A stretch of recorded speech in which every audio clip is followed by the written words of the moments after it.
तो चलिए शुरू करते हैं। अच्छा यार, तुझे एक मजे की बात सुनाऊं।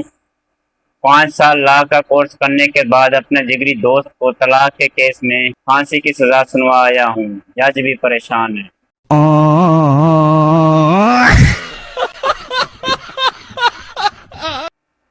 घर वालों के ताने सुनकर अगर उनको जवाब दें तो बोलते हैं लड़का जुबान लगाता है। खामोश बैठे रहें तो बोलते हैं इसको कोई फर्क ही नहीं पड़ता। अब अंदर समझ नहीं आ रही किधर जाए, इधर जाए या उधर जाए।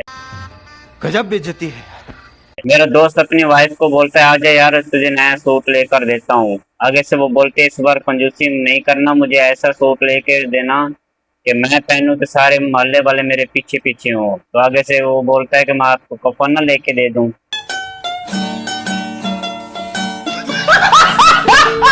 अच्छा यार, पहले मेरे घर वालों को मेरे से कोई उम्मीद नहीं थी, अब तो साला मुझे खुद को लगता है कि मेरे से कुछ नहीं होगा। मैंने 20 साल की उम्र में वो सब हासिल कर लिया है जिसे हासिल करने के लिए लोगों को 80 साल लग जाते हैं, जैसा कि जोड़ों का दर्द, जिस्म का दर्द, सर दर्द और कमर का दर्द।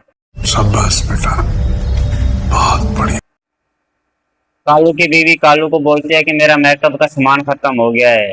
आगे से कालू बोलता है कोई बात नहीं, मुझे आयतर कुर्सी आती है। 18 से 60 साल की उम्र तक एक ही जुमला बोलते हैं कि हमारा टाइम आएगा। आखिर में डॉक्टर बोलता है कि रिश्तेदारों को फोन करके बुला लो, इसका टाइम आ गया है।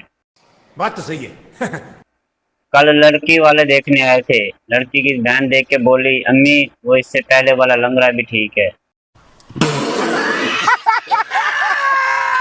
कल रात सपने में लड़की को प्रपोज किया था, उसने भी रिजेक्ट कर दिया, बोलते सपने में हूँ कोमा में नहीं। खत्म। Bye bye, tata, good bye, गया। किस्मत इतनी खराब है कि लोटे के मुंह वाली भी बोलती है मैं मुनासिब नहीं समझती आपसे बात करना। This is very wrong. वाह दीदी, वाह दीदी, नहीं नहीं दीदी, वाह दीदी, मतलब व्हाट इज दिस दीदी, दीदी।